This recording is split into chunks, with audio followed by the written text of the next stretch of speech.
Ikaw ay nasentensyahan na pagutan ng ulo! Bukas sa ubod pawid!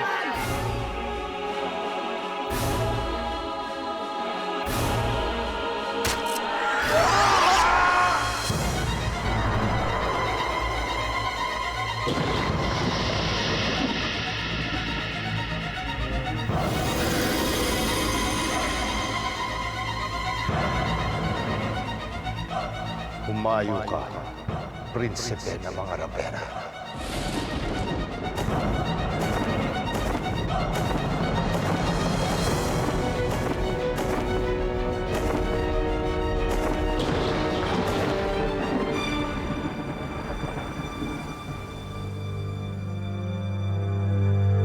Nahanap mo ba si Alvina? Hindi eh. Nasaan na sila Dakila?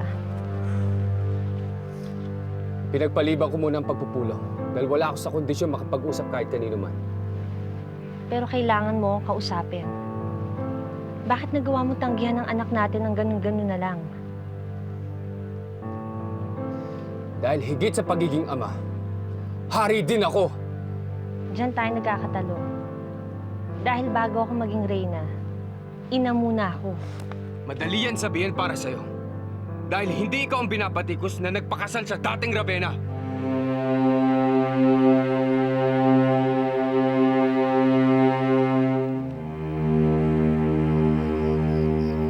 Parang bato ang puso niya. At munting patak ng tubig lang pagsusumamo ko. Huwag mong tamnan ng sama ng loob ang iyong ama. Ginagawa lang niya ang tungkulin niya. Katulad ng tungkulin na kailangan mong gawin ngayon. Anong tungkulin? Kalimutan mo na ako, Alvina. Ayoko na makita ka bago ako bitawan. Pero bakit? Maghihirap lang tayong dalawa kung patuloy kang bumisita dito. Ayoko makita mong pagbitay sa akin. Mangako ka, Alvina, na hindi ka pupunta sa pagbitay sa akin. Mangako ka! Wag. Guardia! Agilus! Guardia! Agilus, huwag mo gawin to! Kailangan mo ako! Aalis na si Alvina. Agilus, huwag mo gawin to! Agilus!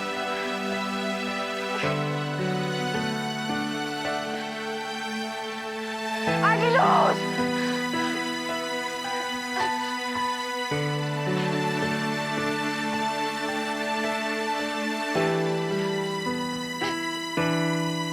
Iwan mo ako!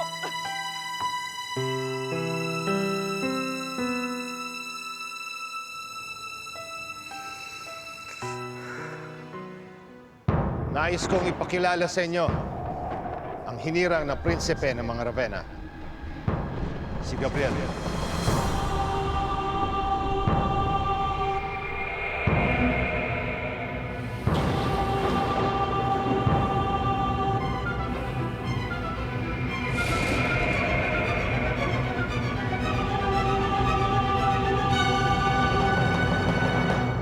Lumabas rin pala ang totoo. Pati pala si Bagwis isusumbat ang nakaraan ko. Nadidiin lang yun. Marami kasi nag-aagawan para sa atensyon niya.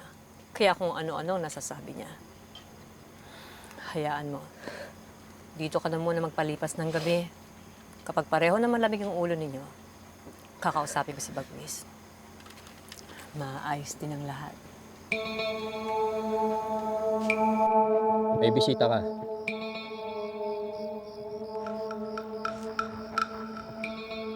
Talaga bang nawalan ka na ng paggalang, Guardia? Hindi mo nakita nagdarasal ako. Pasensya na, pero dapat mong tanggapin ang bisitang ito.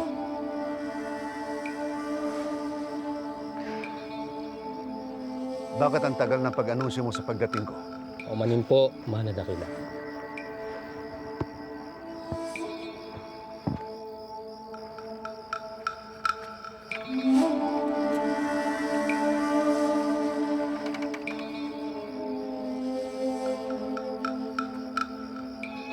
Dakila,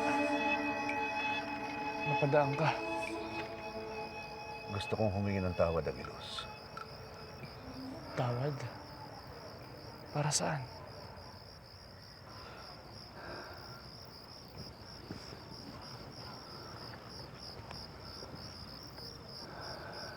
Sa mga masasakit na nasabi ko sa iyo noon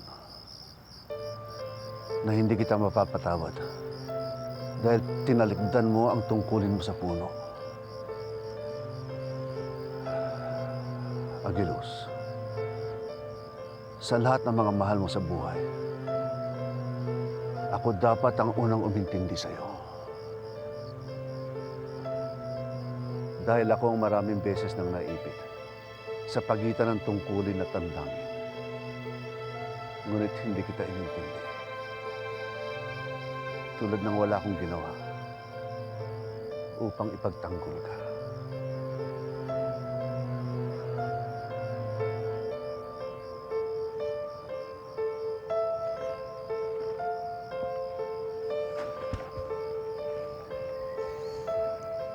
Masaya na ako. Dahil bago ako pumanaw, napatawad na ako ng itinutuloy kong pangalawang ama.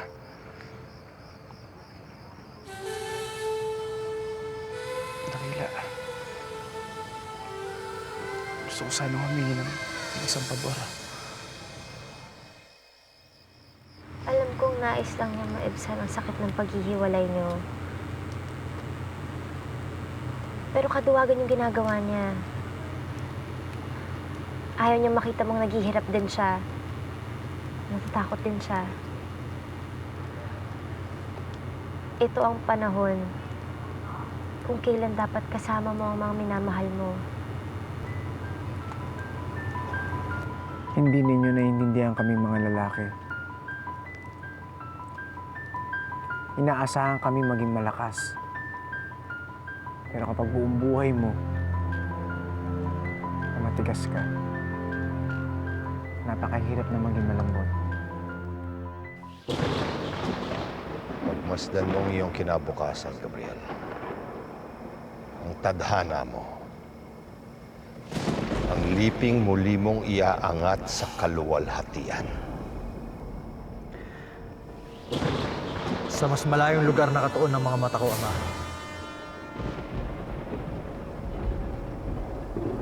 Sa Avila. Sa pagbagsak ng mga mulawin.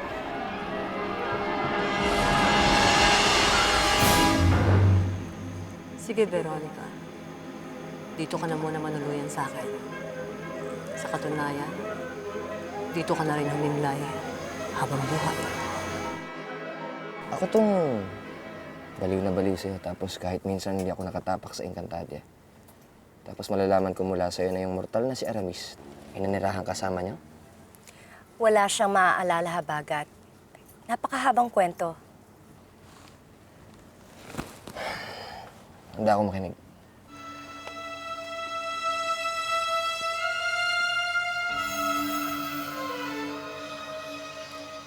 Veronica, gusto mo ng tsaa? Naalala mo, nung mga bata pa tayo, gumagaan ang pakiramdam mo kapag uminom ka ng tsaa.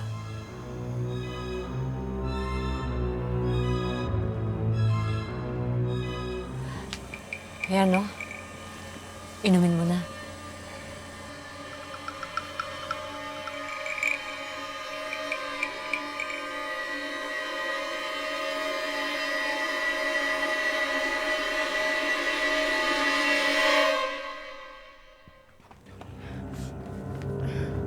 Alwina, buti't nagkita tayo. Hinabol kita kanina eh. Matapos mo makapag-usap sa ama mo. Kumusta ka na? Mas masama pa. Tumalo ako kay Agilos kanina. Matapos akong tanggihan ni Ama. Ayaw na makipag-usap sa akin ni Agilos. Bago. Tahan na. Habang may buhay, may pag-asa pang mabagong lahat. Malay mo, biglang magbagong isip ng ama mo. Uminom ka muna. Timpla to ng Nanay Lourdes mo.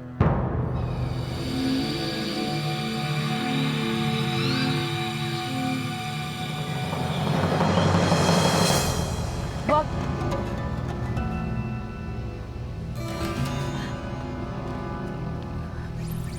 Pasensya na. Gagawa na lang ako ng bago.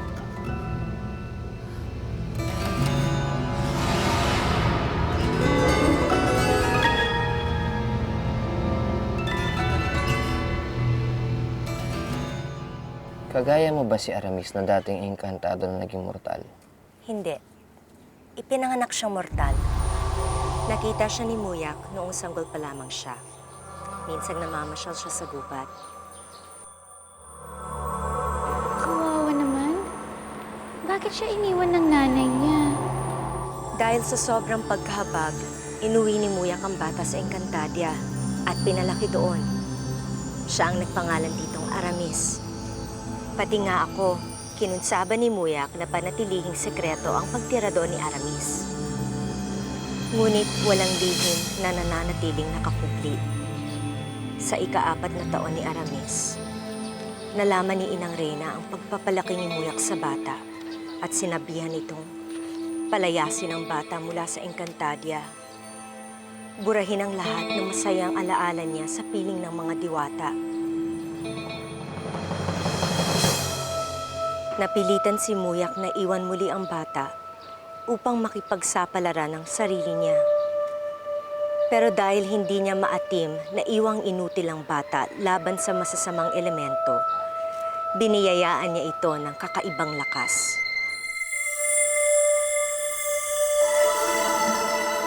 Matapos iwan ni Muyak si Aramis, napagmamasdan pa namin siya sa mahiwagang balon. Pero dumating ang panahon na hindi na namin siya makita sa balon. Parang nabalutan siya ng maitim na usok at hindi na namin siya maaninag. Sa kalaunan, tumigil na rin sa paghahanap sa kanya si Muyak. Hanggang sa makita ko siya rito at may bumulong sa puso ko na siya ang batang inampun ni Muyak ng 4 na taon. Kung nanirahan si Aramis sa Encantadia, hindi kaya may alam siyang paraan para mahanap natin si Mulagat? Dati akong diwata habagat. Kung ako, hindi ko mahanap ang anak natin, paano pa kaya ang isang mortal na nanirahan lamang sa Encantadia ng napakaikling panahon?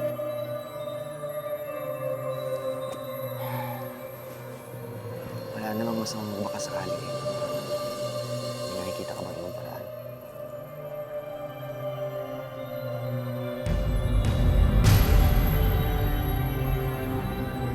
May silbi rin pala ang kopyang yan ni Agilus. Mainam ang pagsasanay nila ngayon. Akalain mo, naging alila natin ang sugo niya. Mabuti pa siya. May silbi sa inyo. Ano bang may paglilingkod ko sa adikain natin, Ama? Malaking mapaglilingkod mo, Gabriel. Kailangan mong dumayo sa Avila sa lalong madaling panahon. At ano ang gagawin ko ron, Ama?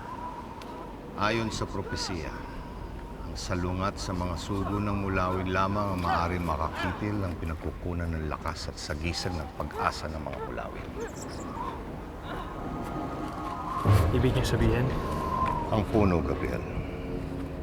Kung kinailangan maglakbay ni Agilus at Alwina sa puno, doon din ang punta mo. Tagal nang niyuyurakan ng mga lipi ng Ravenna. Pero ngayon ang bagong simula sa kabanata ng lipi natin. Dahil bago na ang mga Ravenna.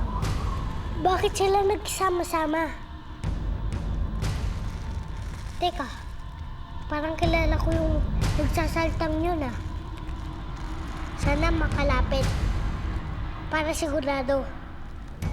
Mas malakas. Mas matalino. At mas mabagsik. Bagaman kakaunti pa lang tayo, walang malaking bagay na hindi nabubuwag. basta't gagamitan ng talas ng isipan at pagkakaisa. Kaya sumulong kayo, mga kapwa Ardena.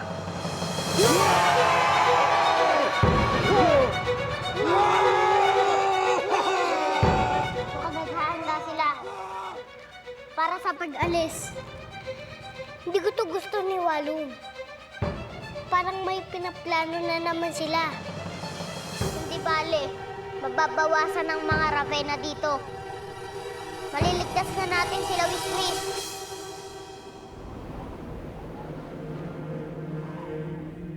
Mukhang magkikita na naman tayo sa kabilang buhay, Ina.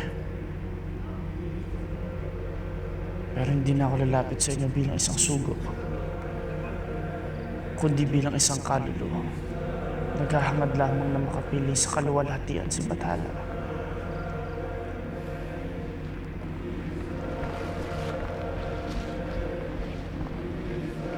Nagdudugo ang puso ko para sa iyo, anak.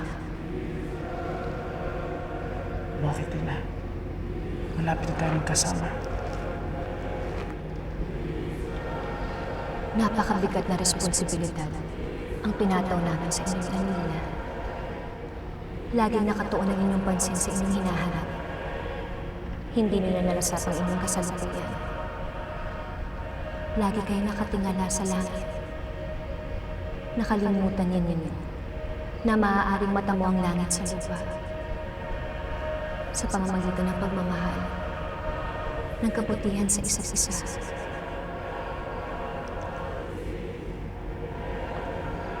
Wala akong pinagsisisihan sa buhay ko, Ina. Kung gano'n, ako ang magsisisi para sa iyo.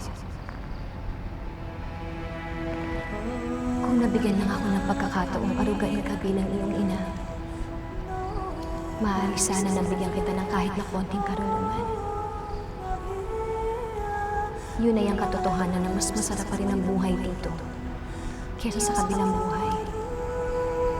Dahil wala tayong ibang panghahawakan. Bago sana natin mithiin ang langit sa kabilang buhay, sana mithiin muna natin ang langit dito sa buhay na to.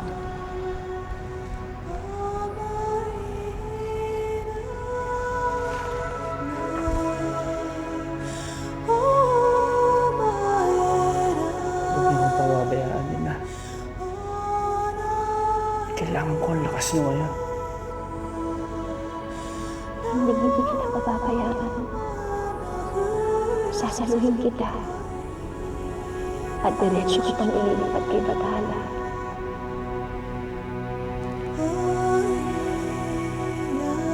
Panahon na! Upandangin ka namin sa ubod pawid, Agilus!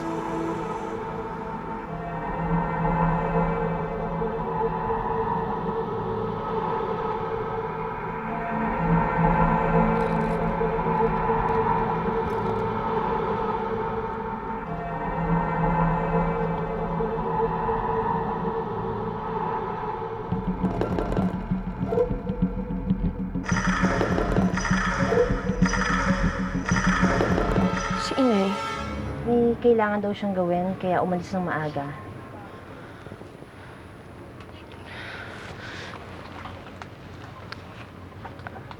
Alam niyo ba kung ano mangyayari sa... Dadalhin daw si Agilus sa ubod pawid. Pagkatapos yung katawan niya dadalhin sa talon paalam. Di ba pinagbawalan ka ni Agilus na pumunta?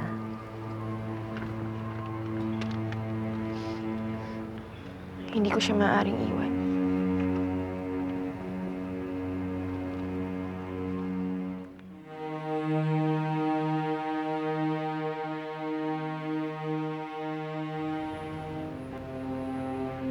Bumisita ako kay Agilus kagabi. Dakila, ano pang ginagawa niyo dito? Nais niyang makuha mo ito.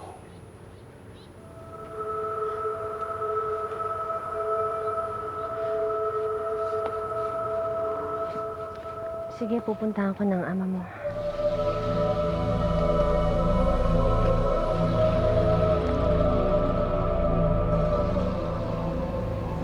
Sigurado ka bang ayaw mong sumama kami ni Erasmus? Huwag na, Ama. Gusto kong patunayan sa'yo na hindi ka nagkamali sa akin. Kung kailangan mo ng tulong, may kaibigan ka sa loob ng Avila. Si Lourdes.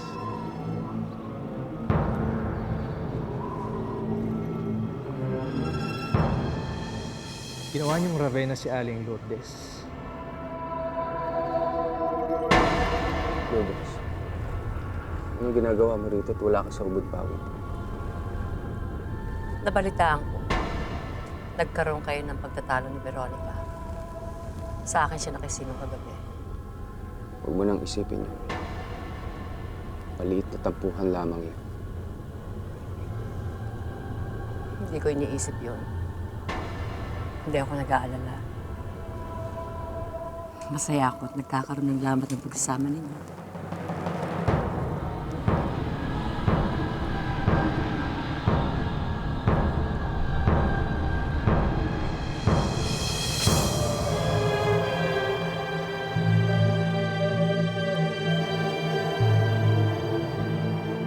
Veronica?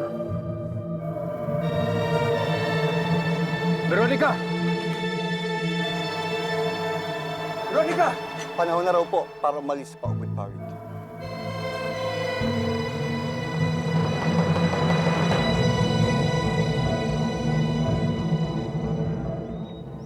Alam mo ba kung saan natin nahanapin si Gabriel? Di pa nga eh.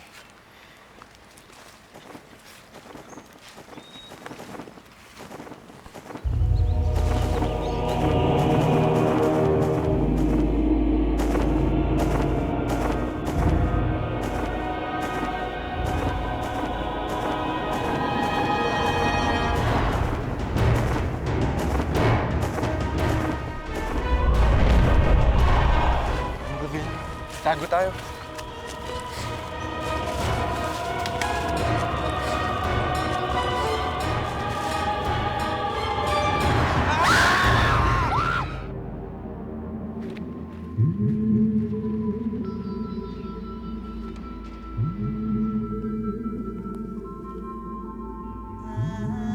Veronica?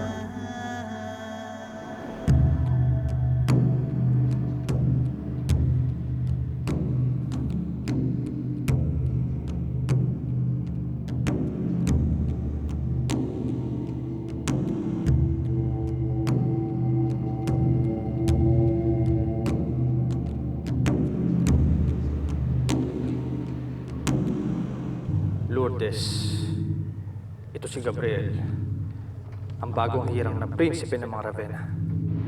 Bagong hirang na prinsipe ng mga Ravenna? Lourdes, may sinabi ka ba? Huh? Wala ho. Huwag kang magsasalita. Isipin mo lang ang mga sagot sa mga tanong ko. At maririnig ko. Opo, mahal na prinsipe. Nasaan kayo? Halos lahat ng Avila ay nasa ubod pawid. Ngayon ang pagbitay kay Agilus. May bantay ba ang puno ng mulawin? Wala po. Mabuti kung gayon. Balaan mo ako kung may pagbabago dyan.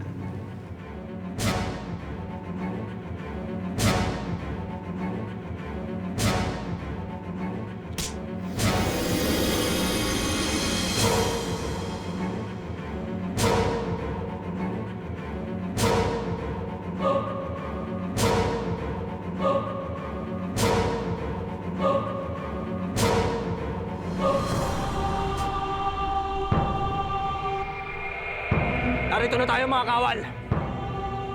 Sipakin ang puno ng mulawin! Alvina, pagkakamali man ang pagtatalikod ko sa tungkulin ko, hindi ako nagsisisi. Isang pagkakamali yun na paulit-ulit kong gagawin. Sabihin man ng iba na wala akong pananampalataya sa kakayahan mong ipagtanggol ang sarili mo. Sabihin man ng ibang kung naranasan ko na ang mamatay, hindi ako dapat matakot para sa iyo. Hindi ko ipagtatanggol ang desisyon ko sa kanila.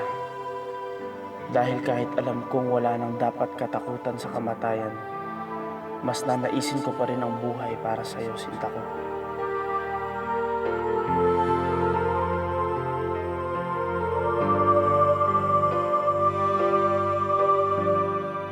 Maganda at mahalaga at napakaikli ng buhay.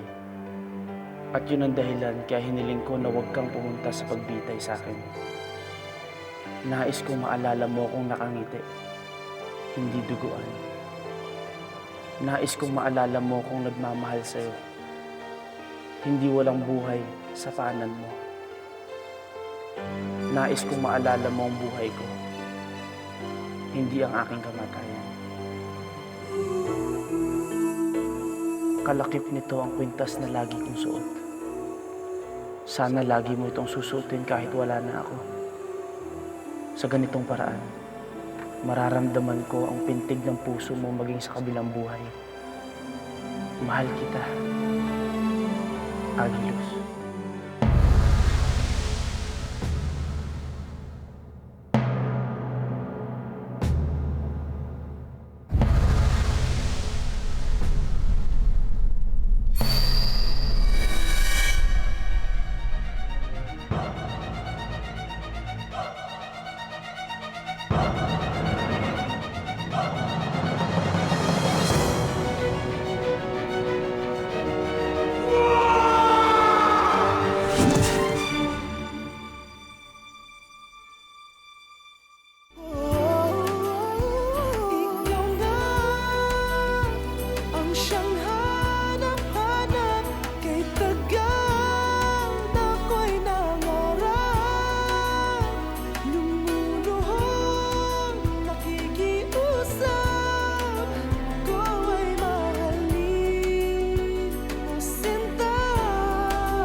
Siyang